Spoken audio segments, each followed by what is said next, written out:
میں کل سے مسجد نہیں آؤں گا۔ ایک شخص نے اپنی مسجد کے پیش امام سے کہا، مولانا میں کل سے مسجد نہیں آؤں گا۔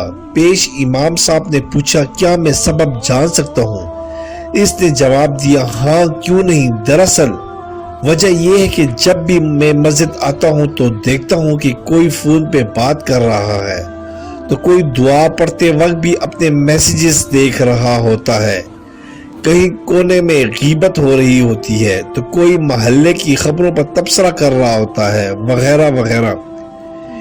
پیش امام صاحب نے وجہ سننے کے بعد کہا، اگر ہو سکے تو مسجد نہ آنے کا اپنا آخری فیصلہ کرنے سے پہلے ایک عمل کر لیجئے۔ اس نے کہا، بالکل میں تیار ہوں۔ مولانا مسجد سے متصل اپنی حجرے میں گئے اور ایک بھرا ہوا گلاس پانی کا لے آئے اور اس شخص سے کہا، یہ گلاس ہاتھ میں لیں اور مسجد کے اندرونی حصے کے 2 چکر لگائے، مگر دھیان رہے پانی چھلکنے نہ پائے، یعنی کہ نہ گرے۔ اس شخص نے کہا، قبلہ اس میں کون سی بڑی بات ہے، یہ تو میں انجام دے سکتا ہوں۔ اس نے گلاس لیا اور پوری احتیاط سے مسجد کے گرد 2 چکر لگا ڈالے۔ مولانا کے پاس واپس آ کر خوشی سے بتایا کہ ایک قطرہ بھی پانی نہیں چھلکا۔ امام صاحب نے کہا، یہ بتائیے جس وقت آپ مسجد کا چکر لگا رہے تھے، اس دوران مسجد میں کتنے لوگ فون پر باتیں یا غیبت یا محلے کی خبروں پر تبصرہ کر رہے تھے؟